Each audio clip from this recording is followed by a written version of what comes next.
All right, so in today's video, we're going to talk about why sprint cars need to be pushed off, why there's a push truck involved, the mechanical side of it. Stay tuned, we're going to break it all down for you next. Hi, I'm Billy Dietrich, sprint car mechanic and driver. I've been around racing my whole life, and it's pretty much all I know. We created this channel to share the good and the bad and everything in between.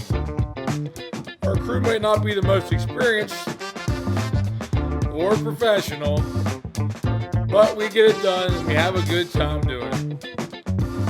We'll show you what it's really like racing weekly at some of the best tracks in central Pennsylvania. I'm also going to share some sprint car tutorials, mechanics, and parts, and whatever else I feel like. So like, subscribe, and ring that bell for notifications. Enjoy the ride. Yeah, boy. All right, so let's just start out with the basics here on the sprint car. And this is a subject that I see lots of fans comment about, question about, whether it be why do we have to have push trucks pushing these cars off? Why does it work? Where's the key? Where's the battery? How do you put in gear? All this stuff. So I wanted to break it down. I thought maybe it'd be interesting for everybody to see how it actually works, the mechanical side of it. So what we're going to do is I'm just kind of go from the motor to the back, from the motor to the back of the car, the drive line, and kind of point some stuff out to you, which will make sense here in a little bit when we go through piece by piece. But this is what everybody sees when they look at the sprint car. Of course, you got your motor right here. We all know what that is.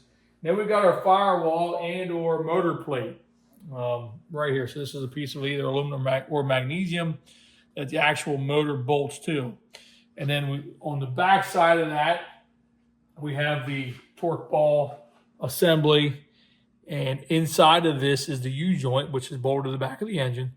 And then this torque ball and then the torque tube. Now, inside of both these items is a drive shaft. It runs the whole length of this. It comes all the way back to the rear end. And that drive shaft actually fastens to the rear end. So it's connected from the rear end to the engine directly. Direct drive. Sprint cars are direct drive.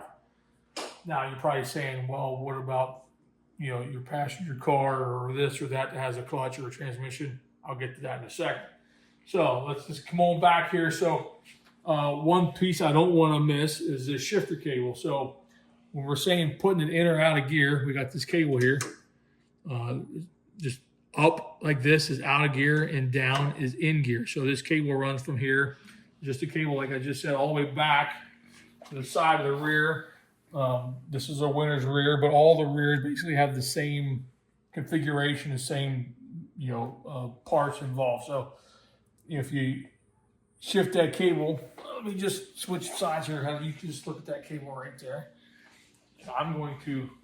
We're currently in gear, and boom, just like that, we're out of gear. So push truck comes up behind you, lock the car in gear just like that. And when the car comes in the pit area or wants to come to a stop, the driver's going to pull it out of gear. So not very much action there. Okay, so think about something. We got a 900 plus horsepower engine sitting right there. Between there and there is all the action involved with putting the car in and out of gear and how this thing actually runs and operates. So next, I'm going to show you the details on how this actually works, and we're going to talk about some of the other factors involved.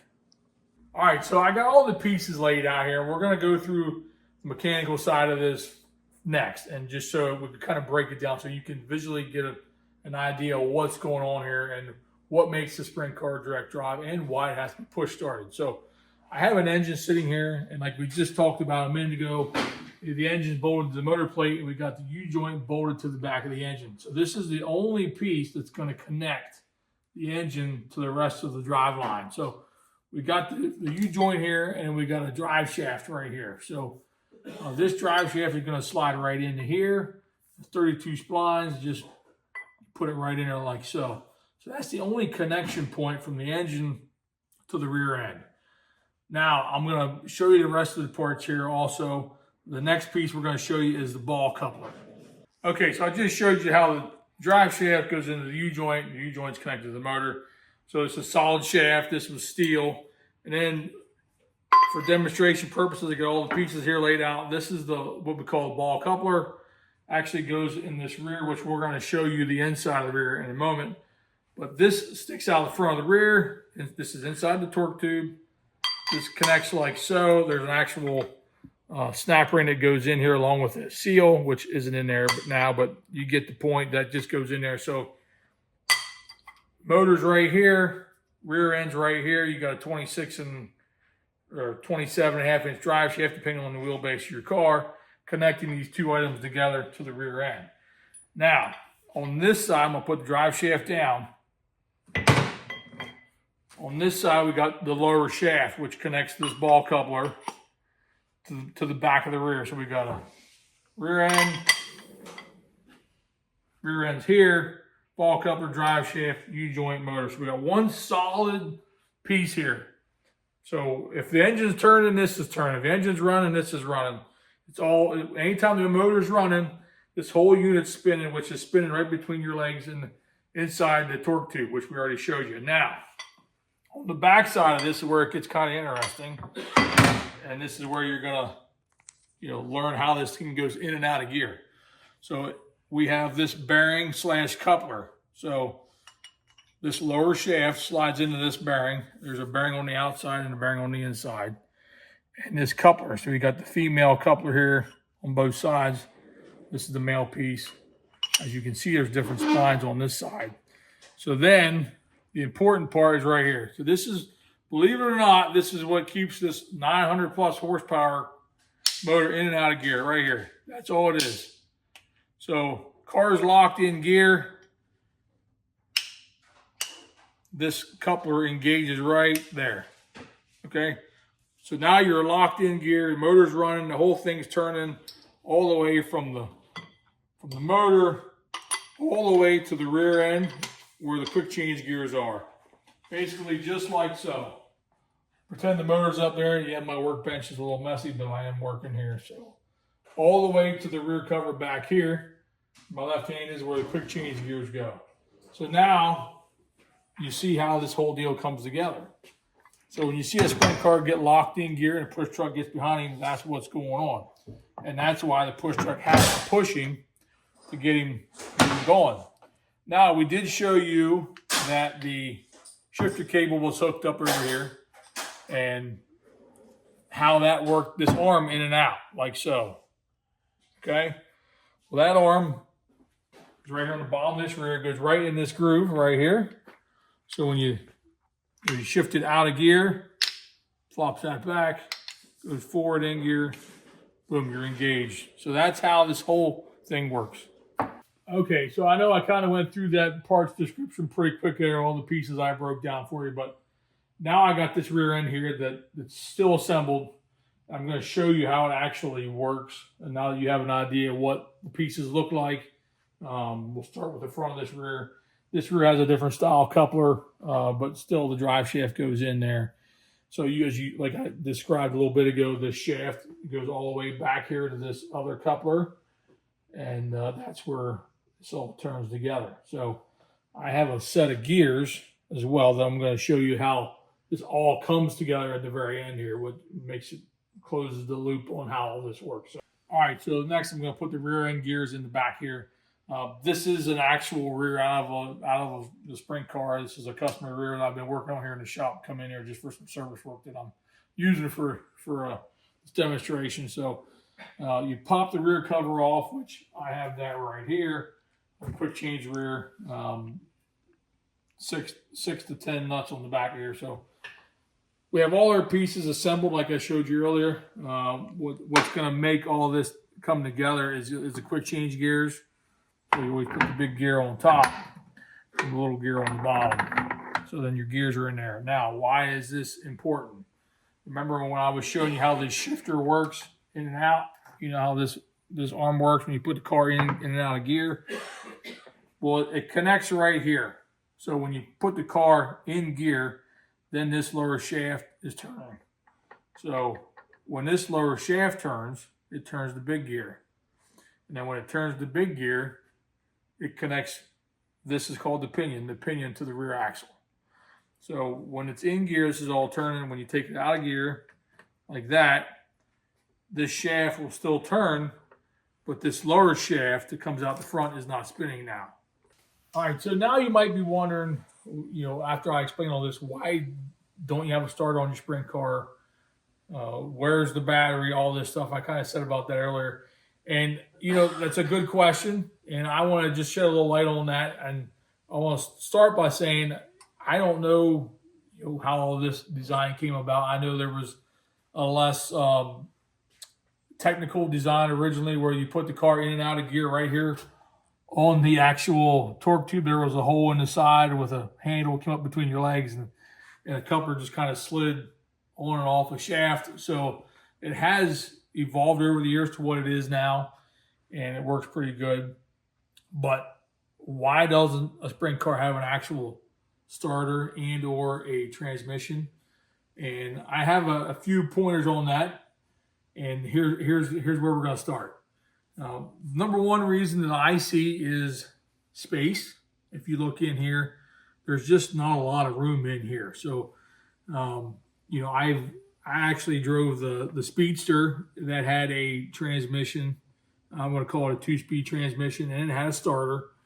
And it took a lot more of this space up to the point where I literally had just enough room for my feet to get down in here for the throttle pedal, which the throttle pedal was probably, over this far. So you took up, probably another, third of the space in the floor pan there with the 2-speed. I think it had maybe a Burt transmission, and also had a flywheel on the firewall.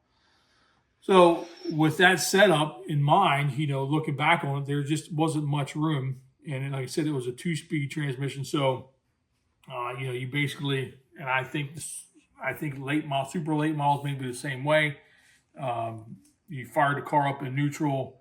There was a shifter mechanism down in the torque tube area here in front of your seat, and then you had a hydraulic transmission on the right, and you actually pulled it up to engage it. You could actually back up, and then it could, when you were in low gear, say first gear, low gear, you just pulled up on this hydraulic transmission lever, and you throttled up and you drove off, and then got to a certain RPM and you just reached down and you jammed it in high gear, and that's what gear you were in.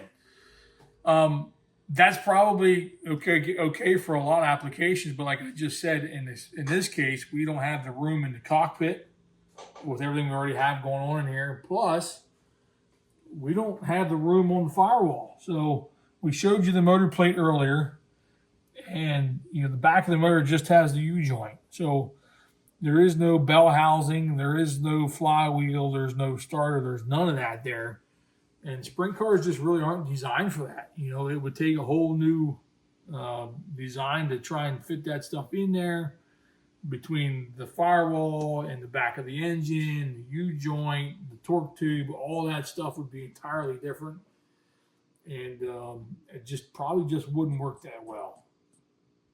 All right, so one other point to make here about why we probably don't, why this doesn't work is the performance side of it and the weight. Like I said, that some of this stuff just isn't room there for it. So when you would add, I actually had a customer of mine years ago who had an old sprint car, an old friend of mine named Al, a great guy. Anyway, he had an old, I think it was a Travis Craft or a Lloyd car or something that had a transmission in it, and somebody altered the car so it could do that. And it was really big and heavy, and it just, like I said, it wouldn't work too well on today's standards.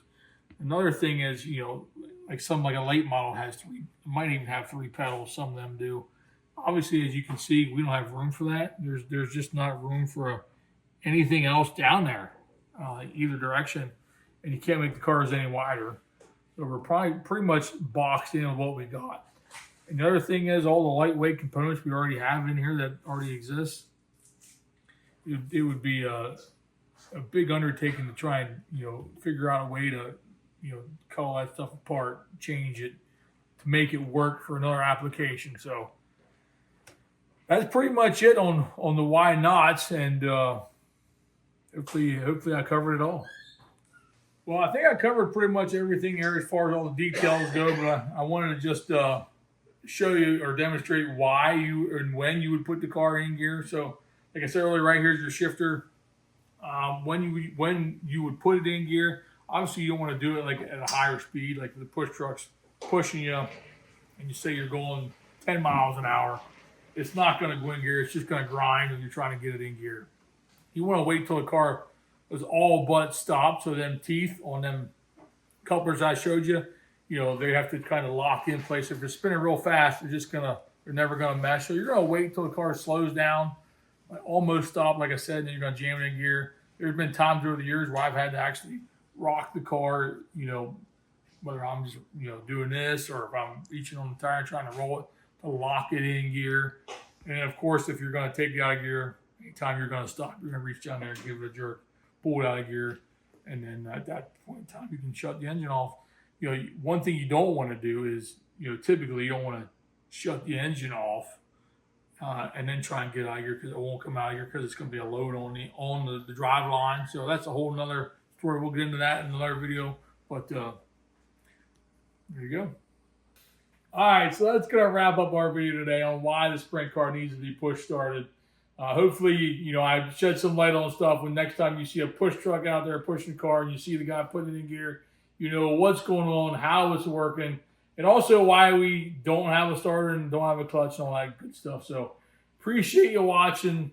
Comment below by all means with any questions you may have or anything at all. Like, subscribe. See you next time.